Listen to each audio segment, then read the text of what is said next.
Welcome to I live YouTube channel. প্রত্যেকবারের মতো আজকেও একটা বায়োলজির একটা ইম্পর্টেন্ট টপিক নিয়ে আমরা এসে গেছি আলোচনার জন্য। একদমই এক্সাম ওরিয়েন্ট, প্রত্যেকবার যেরকম আমরা এক্সাম ওরিয়েন্ট করে করি সেরকম এক্সাম ওরিয়েন্ট করেই করব। আজকে যদিও এই টপিকের কিছুটা পার্ট আমরা এর আগে একটা ভিডিওতে তোমাদের সাথে শেয়ার করেছিলাম, সেই টপিকেরই আর একটা পার্ট আজকে আমরা এখানে একটু শেয়ার করব। সেটা হচ্ছে সার্কুলেশন বা সংবহন। আগে একটা পার্ট কিন্তু অলরেডি আমরা ডিসকাস করেছিলাম, আজকে আবার তারপরের কিছু পার্ট ডিসকাস করব। সার্কুলেশন বা সংবহন আমাদেরকে একটা জিনিস মাথা রাখতে হবে, আগেও আমি বলেছি আবারও বলছি যে খালি যে বহুকোষী উদ্ভিদ বা প্রাণীর দেহেতেই যে সার্কুলেশন হচ্ছে বা সংবহন হচ্ছে তা নয়, এককোষী জীবের ক্ষেত্রেও কিন্তু সার্কুলেশন বা সংবহন আমরা দেখতে পাই।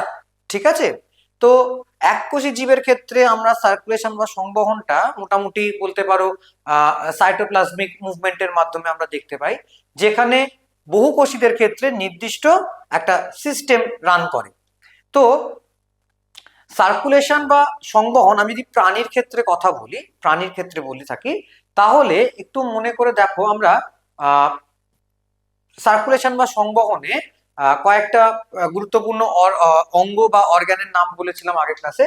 যেমন ধরো প্রাণী অ্যানিমালের ক্ষেত্রে আমি যদি অ্যানিমাল সার্কুলেশন ধরি, ঠিক আছে, অ্যানিমালের ক্ষেত্রে, তাহলে আমাদের সেখানে গুরুত্বপূর্ণ অঙ্গ কোনগুলো? একটা হচ্ছে হার্ট, দ্বিতীয় হচ্ছে ভেন্স বা শিরা, 3 নাম্বার হচ্ছে আর্টারিজ বা ধমনী, আর 4 নাম্বার হচ্ছে তোমার যেটাকে আমরা বলছি জালিকা বা ক্যাপিলারিজ। ঠিক আছে, আচ্ছা, প্রথম একটা মাথায় রাখবে, প্রথম জন ছাড়া বাকি তিনজনকেই প্রথম জন ছাড়া বাকি তিনজনকেই আমরা বলি কি না ব্লাড ভেসেল। ঠিক আছে, অর্থাৎ রক্তবাহ। এই যে 3 রকম ব্লাড ভেসেল আমাদের মধ্যে পাওয়া যাচ্ছে, এই 3 রকম ব্লাড ভেসেলের মধ্যে সবচেয়ে বেশি পরিমাণে যাকে পাওয়া যায় সেটা হচ্ছে এই ক্যাপিলারি। ঠিক আছে, সবচেয়ে বেশি পরিমাণে পাওয়া যায় ক্যাপিলারিকে। দ্বিতীয়, অর্থাৎ ক্যাপিলারি কিন্তু আর্টারি এবং ভেন্সের সংযোগস্থল বলা যেতে পারে। দ্বিতীয়, আর্টারিজ এরা সবসময় অক্সিজেন যুক্ত ব্লাড বহন করছে, আর ভেন্স এরা সবসময় কার্বন ডাই অক্সাইড যুক্ত ব্লাড বহন করছে। ঠিক আছে, আচ্ছা, এবার আমি যদি হার্টের দিকে আসি, হার্টের ক্ষেত্রে দেখবে পরীক্ষায় একটা প্রশ্ন জিজ্ঞেস করা হয়, সেটা হচ্ছে ন্যাচারাল পেসমেকার অফ হার্ট। ঠিক আছে, একটা এটা পাওয়া যায়, একটা প্রশ্ন আসে দেখবে ন্যাচারাল পেসমেকার অফ হার্ট বলে এবিসিডি অপশন দিয়ে দেয়, সেক্ষেত্রে আমার আনসারটা কিন্তু হবে এস এ নোড। আবার এর সাথে সাথে আরো একটা প্রশ্ন চলে আসে, সেটা হচ্ছে reserve pacemaker, reserve pacemaker of heart, সেক্ষেত্রে আমার আনসারটা কি আসবে? সেক্ষেত্রে আমার আনসারটা আসবে এভি নোড। ঠিক আছে, আচ্ছা, এগুলোর পাশাপাশি আরো একটা জিনিস আমাদেরকে মাথায় রাখতে হবে, সেটা হচ্ছে কি না কার্ডিয়াক টিস্যু। যেহেতু আমি হার্ট নিয়ে বলছি সেই জন্য বলছি কার্ডিয়াক টিস্যু, মানে হার্টেতে যে আমরা টিস্যুটা দেখতে পাচ্ছি, এই কার্ডিয়াক টিস্যুতে কিন্তু আমরা কি পাই? Access mitochondria. ঠিক আছে, এক্সেস মাইটোকন্ড্রিয়া পাচ্ছি কোথায়? না কার্ডিয়াক টিস্যুতে। কেন না কার্ডিয়াক টিস্যু বা কার্ডিয়াক মাসেল যাই বলো না কেন, তাকে যেহেতু সবসময় ওয়ার্কআউট করতে হচ্ছে, সবসময় সংকোচন প্রসারণ এক্সপেনশন কন্ট্রাকশন করে যাচ্ছে, সেই জন্য ওর কিন্তু শক্তির প্রয়োজনীয়তা অনেক বেশি। আর আমরা জানি কি না মাইটোকন্ড্রিয়াকে কি বলা হয়? মাইটোকন্ড্রিয়াকে বলা হয় কোষের শক্তিঘর, অর্থাৎ ও কিন্তু কোষে এটিপি সিনথেসিসে সাহায্য করে, সেই জন্য এটিপি শক্তির একটা রূপ। তো সেই কারণে হার্টের টিস্যুতে বা কার্ডিয়াক টিস্যু বা কার্ডিয়াক মাসেলেতে প্রচুর পরিমাণে মাইটোকন্ড্রিয়া থাকে, যাতে কন্টিনিউয়াসলি কার্ডিয়াক টিস্যু বা কার্ডিয়াক মাসেলকে এনার্জি সাপ্লাই করা যায়। ওকে, আচ্ছা, এবার আরেকটা দিক আমরা দেখব, সেটা হচ্ছে যদি আর্টারিজের কথাতে আসি, ঠিক আছে, তাহলে একটাই সবসময় মাথায় রাখবে, যদি বলা হয় ওয়াইডেস্ট আর্টারি, ঠিক আছে, সবচেয়ে চওড়া ধমনী, তাহলে সেটা কি হবে? That is aorta. আবার অন্যদিকে, যেটাকে আমরা মহাধমনী বলছি, অন্যদিকে যদি বলা হয় লংগেস্ট ভেন, সবচেয়ে লম্বা শিরা, ঠিক আছে, সেটার আনসার কি দেবো আমরা? সেটার আনসার দেবো আমরা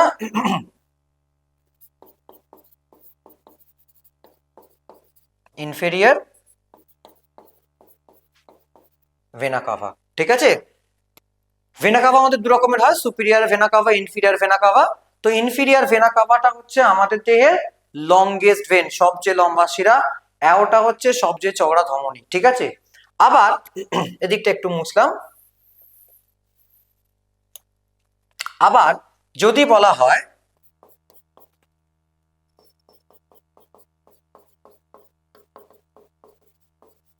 এক্সেপশনাল ভেন, যদি বলা হয় অর্থাৎ ব্যতিক্রমী শিরা, তাহলে মাথা রাখবে আমার আনসারটা কি হবে? আমার আনসার হবে পালমোনারি ভেন। আবার যদি তোমাকে বলা হয় যে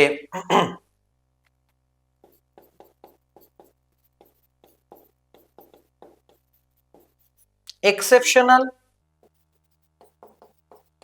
আর্টারি, তাহলে আমার আনসারটা হবে পালমোনারি আর্টারি, ঠিক আছে। কেন? তার কারণ হচ্ছে নর্মালি আমরা জানি কি, আমরা এখানে দেখলাম যে ভেন হলে কার্বন ডাই অক্সাইড যুক্ত রক্ত বহন করবে, আর আর্টারি হলে অক্সিজেন যুক্ত রক্ত বহন করবে, ঠিক আছে। কিন্তু এটা যে নর্মাল কেস, কিন্তু যখন পালমোনারি ভেন বা পালমোনারি আর্টারির কথা বলা হচ্ছে, তখন দেখা যায় পালমোনারি ভেন শিরা হওয়া সত্ত্বেও, ভেন হওয়া সত্ত্বেও, পালমোনারি ভেন কিন্তু O2 যুক্ত রক্ত বহন করছে, আর পালমোনারি আর্টারি বা ধমনী হওয়া সত্ত্বেও এ কিন্তু CO2 যুক্ত রক্ত বহন করছে, ঠিক আছে। সেই জন্য পালমোনারি ভেন এবং পালমোনারি আর্টারিকে এক্সেপশনাল ভেন, এক্সেপশনাল আর্টারি বলা হয়ে থাকে, ঠিক আছে। ওকে, একটা কথা সবসময় মাথা রাখবে, আমাদের মানুষের ক্ষেত্রে বা স্তন্যপায়ী প্রাণীদের ক্ষেত্রে সার্কুলেশনকে, blood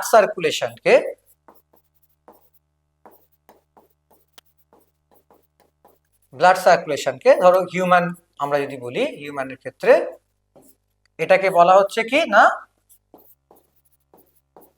double circuit circulation. Double circuit circulation কেন বলা হচ্ছে ডাবল সার্কিট?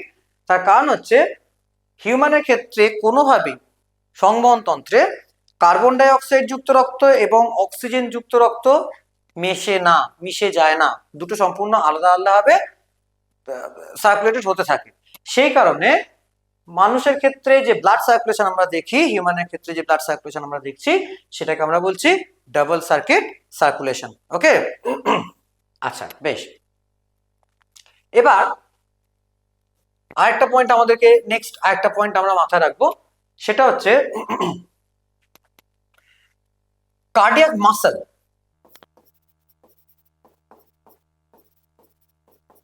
কার্ডিয়াক মাসল থেকে লাংসে, ঠিক আছে, যে ব্লাড নিয়ে যাচ্ছে, কার্ডিয়াক মাসল থেকে লাংসে যে ব্লাড নিয়ে যায়, কে নিয়ে যায়? কার্ডিয়াক মাসল থেকে লাংসে। তার মানে একটা জিনিস সবসময় আমাদেরকে মাথা রাখতে হবে যে লাঙেতে যে রক্ত পৌঁছয় সেটা সবসময় কার্বন ডাই অক্সাইড যুক্ত রক্ত পৌঁছচ্ছে। আবার লাং থেকে যে রক্তটা বেরিয়ে আসছে, সেই রক্তটা কিন্তু সবসময় অক্সিজেন যুক্ত রক্ত বেরিয়ে আসছে। সুতরাং কার্ডিয়াক মাসেল থেকে যখন লাঙেতে রক্ত পৌঁছচ্ছে স্বাভাবিকভাবে সেটা কার্বন ডাই অক্সাইড যুক্ত রক্ত পৌঁছচ্ছে, সেটা কে নিয়ে যাচ্ছে? সেটা নিয়ে যাচ্ছে করোনারি ভেন। ঠিক আছে, ঠিক তার উল্টো দিকে তাহলে আমরা কি মাথায় রাখবো না, লাংস থেকে কার্ডিয়াক মাসেল, ঠিক আছে, সেখানে কে নিয়ে যাচ্ছে? Coronary artery. ঠিক আছে, এখানে নিয়ে যাচ্ছে করোনারি আর্টারি। ওকে, তো অ্যানিমালের ক্ষেত্রে বা মানুষের ক্ষেত্রে এই কটা জিনিস একটু আমাদের কিন্তু মাথায় রাখতে হবে। এগুলো ছাড়া আরো অনেক কিছু আছে, চ্যাপ্টারটা অনেক বড়, অনেক কিছু আছে। এবার আমরা একটু অ্যানিমালের জায়গায় এবার একটু আমরা প্ল্যান্টের দিকে নজর দেব। প্ল্যান্টের ক্ষেত্রে আমরা জানি ভাস্কুলার টিস্যু বা বাংলায় যেটাকে আমরা বলি সংবহন কলা, সেটা কারা? Vascular tissue of plant. প্ল্যান্টের ভাস্কুলার টিস্যু হচ্ছে জাইলেম আর ফ্লেম। ঠিক আছে, এটাকে বলা হচ্ছে vascular tissues of plant, xylem এবং ফ্লেম। এবার এখানে একটা জিনিস মাথা রাখবে, সেটা হচ্ছে যে জাইলেম যেটা থাকে, সেই জাইলেম কিসে সাহায্য করছে? সেই জাইলেম সাহায্য করছে ওয়াটার কন্ডাকশন। ঠিক আছে, অর্থাৎ জল সংবহনে সাহায্য করছে। কোথা থেকে কোথায়? ফ্রম রুট টু লিফ, একদম মূল থেকে গাছের পাতা অবধি জল পরিবহনে বা জল সংবহনে সাহায্য করছে কে? জাইলেম। ঠিক আছে, আর ফ্লোয়েম যেটা আছে, ফ্লোয়েমের কাজটা কি? ফ্লোয়েমের কাজ হচ্ছে ফুড ডিস্ট্রিবিউশন, অর্থাৎ সালোক সংশ্লেষের ফলে যে খাদ্যটা গাছ তৈরি করে, অর্থাৎ মূলত শর্করা জাতীয় খাদ্য, গ্লুকোজ যে তৈরি করে, সেই খাদ্যটাকে উদ্ভিদের সারা দেহে ছড়িয়ে দেওয়ার কাজ হচ্ছে ফ্লেমের। সেই জন্য ফ্লেমের কাজ হচ্ছে ফুড ডিস্ট্রিবিউশন। ঠিক আছে, তো সে কোথা থেকে কোথায় করছে? ফ্রম লিফ টু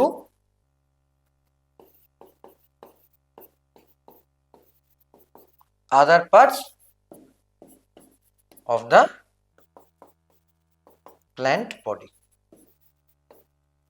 ঠিক আছে, from other parts of the plant body। ওকে, আচ্ছা বেশ।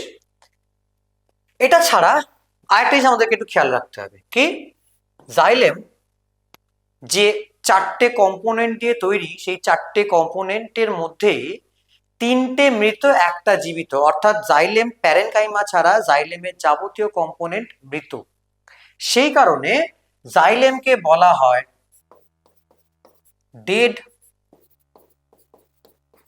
Vascular tissue. জাইলেমকে বলা হয় ডেড ভাস্কুলার টিস্যু। ঠিক আছে, অন্যদিকে ফ্লোয়েম যে কম্পোনেন্ট গুলো দিয়ে তৈরি, যে পাঁচটা কম্পোনেন্ট দিয়ে তৈরি, পাঁচটা কম্পোনেন্টের মধ্যে ফ্লোয়েমের তিনটে কম্পোনেন্ট জীবিত, বেশিরভাগটাই জীবিত। ঠিক আছে, সেই কারণে ফ্লোয়েমকে বলা হয় লিভিং ভাস্কুলার টিস্যু। ঠিক আছে, আচ্ছা বেশ। তাহলে প্ল্যান্টের ক্ষেত্রে মাথা রাখবে সংবহন মূলত জাইলেম ফ্লোয়েমের মাধ্যমে হচ্ছে, এবং জাইলেমের কাজ হচ্ছে ওয়াটার কন্ডাকশন, ফ্লোয়েমের কাজ হচ্ছে ফুড ডিস্ট্রিবিউশন, এবং জাইলেম কে বলা হচ্ছে ডেড ভাস্কুলার টিস্যু, ফ্লোয়েম কে বলা হচ্ছে লিভিং ভাস্কুলার টিস্যু। ঠিক আছে, আচ্ছা এগুলো ছাড়া আর একটা জিনিস আমাদেরকে একটু মাথায় নিতে হবে, সেটা হচ্ছে এই যে প্ল্যান্ট সার্কুলেশনের জন্য প্রধানত বা প্ল্যান্ট সার্কুলেশন কার উপর ডিপেন্ড করছে? ওয়াটারের উপর। ঠিক আছে, তো প্ল্যান্ট সার্কুলেশনে যে ওয়াটারটা উদ্ভিদ গ্রহণ করে, সেই ওয়াটারটাকে আমরা বলি capillary water. Capillary water from soil. তাই তো? অর্থাৎ মাটি থেকে উদ্ভিদ ক্যাপিলারি ওয়াটার বা বাংলা যেটাকে বলা হয় কৈশিক জল শোষণ করছে বা গ্রহণ করছে। ঠিক আছে?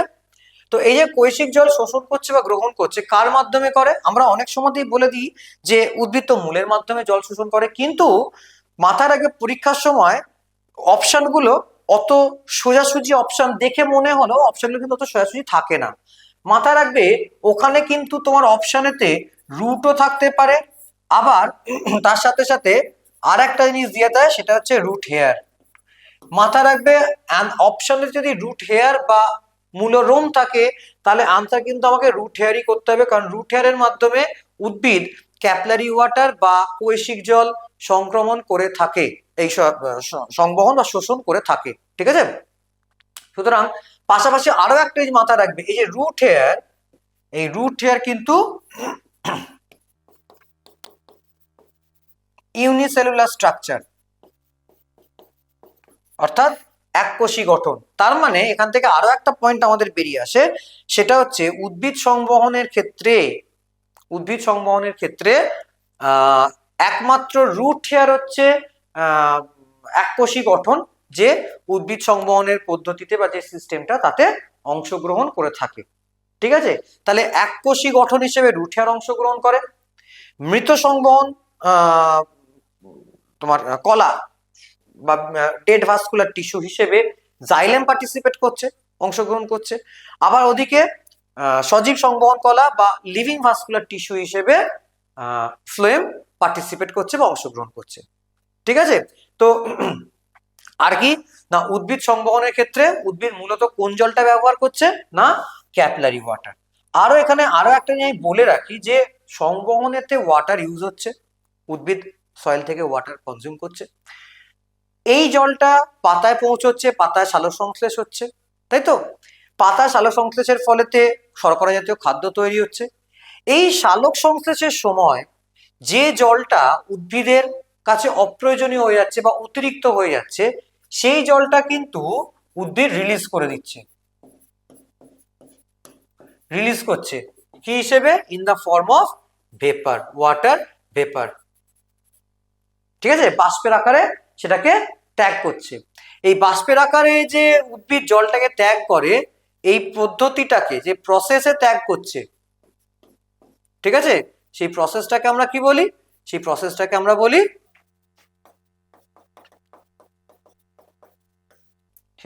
বলা হয় ট্রান্সপিরেশন। ঠিক আছে? মানে যেটাকে আমরা বাংলায় বলছি বাষ্পমোচন। ওকে? তো তাহলে একটা আমরা বুঝতে পারছি যে আমরা সার্কুলেশন দিয়ে শুরু করেছি, কিন্তু দেখা যাচ্ছে সার্কুলেশন পদ্ধতির সঙ্গে উদ্ভিদের একদিকে যেমন সালোক সংশ্লেষ জড়িয়ে আছে, তেমনি অন্যদিকে বাষ্পমোচন বা ট্রান্সপিরেশন জড়িয়ে আছে। তো একটা ইন্টিগ্রেটেড সিস্টেমের মতো কাজ করে। ঠিক আছে? তো যাই হোক, তো সার্কুলেশন, প্ল্যান্ট সার্কুলেশনের এছাড়াও আরো অনেক ছোট ছোট পয়েন্টস আছে, ওদিকে অ্যানিমাল সার্কুলেশনের আরো অনেকগুলো ছোট ছোট পয়েন্টস আছে। ঠিক আছে? তো আজকে এই অবধি আমি রাখছি। আবার নেক্সট ক্লাস যেটা আমাদের থাকবে, নেক্সট দিনকে তোমাদের সঙ্গে দেখা হবে, সেদিনকে আবার ফার্দার আরো কিছু এরকম পয়েন্ট নিয়ে আমরা আলোচনা করবো। ঠিক আছে? ততদিনের জন্য থ্যাংক ইউ।